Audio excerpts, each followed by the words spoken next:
টি-20 বিশ্বকাপের আগে নতুন করে জটিলতায় আন্তর্জাতিক ক্রিকেট।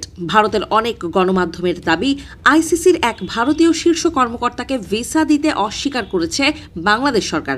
এর ফলে বাংলাদেশ ভারত সম্পর্কের প্রভাব এবার সরাসরি এসে পড়ল বিশ্ব ক্রিকেটের অন্যতম বড় ইভেন্টে।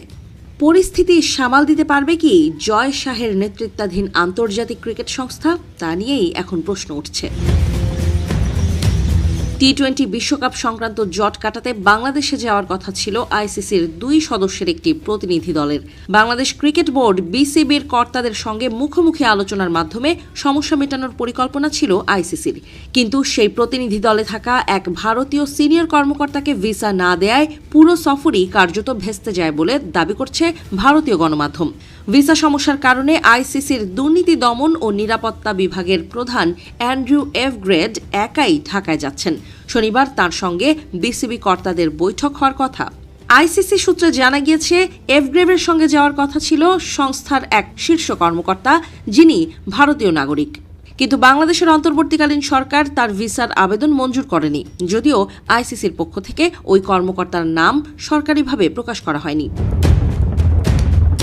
এই ভিসা জটের নেপথ্যে রয়েছে সাম্প্রতিক ভারত বাংলাদেশ ক্রিকেট টানাপোড়েন।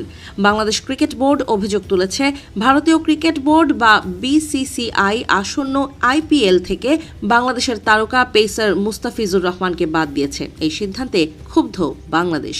বিসিবি স্পষ্ট জানিয়েছে, তারা টি-20 বিশ্বকাপের জন্য ভারতের দল পাঠাতে রাজি নয়। তাদের দাবি, ভারতের মাটিতে খেলতে গেলে বাংলাদেশের দলের নিরাপত্তা নিয়ে সমস্যা হতে পারে। সেই কারণেই তারা বাংলাদেশের ম্যাচগুলি ভারত থেকে সরিয়ে শ্রীলঙ্কায় আয়োজন করার দাবি তুলেছে। যদিও আইসিসি জানিয়ে দিয়েছে, সমস্ত প্রস্তুতি সম্পন্ন হয়ে যাওয়ায় শেষ মুহূর্তে বিশ্বকাপের সূচি পরিবর্তন করা প্রায় অসম্ভব। এই বিষয় নিয়ে আইসিসি ও বিসিবির মধ্যে একাধিকবার চিঠি চালাচালি হয়েছে, এমনকি ভার্চুয়াল বৈঠকও হয়েছে, কিন্তু তাতেও কোনো সমাধান সূত্র বেরোয়নি। আইসিসির তরফে সিদ্ধান্ত পুনর্বিবেচনার অনুরোধ জানানো হলেও বিসিবি কর্তারা ভারতের মাটিতে ম্যাচ না খেলার অবস্থানেই অনড় থাকেন। পরিস্থিতি এতটাই জটিল হয়ে ওঠে যে শেষ পর্যন্ত ঢাকায় গিয়ে সরাসরি আলোচনার সিদ্ধান্ত নেয় আইসিসি। কিন্তু সেই প্রতিনিধি দলের এক সদস্য ভারতীয় হওয়ায় তাকে ভিসা না দেয়ায় আইসিসির অস্বস্তি আরও বেড়েছে। যদিও এই বিষয়ে এখনো পর্যন্ত আনুষ্ঠানিকভাবে কোনো প্রতিক্রিয়া জানায়নি আন্তর্জাতিক ক্রিকেট সংস্থা। ভারত বাংলাদেশ রাজনৈতিক সম্পর্কের টানাপোড়েনে জড়াতে চায় না আইসিসি বলেই কূটনৈতিক নীরবতা বজায় রাখা হয়েছে। সূত্রের খবর, আইসিসি এখন অ্যান্ড্রু এভগ্রেডের রিপোর্টের দিকেই তাকিয়ে আছে। তার আলোচনার ভিত্তিতেই পরবর্তী পদক্ষেপ ঠিক করবেন আইসিসি চেয়ারম্যান জয় শাহ।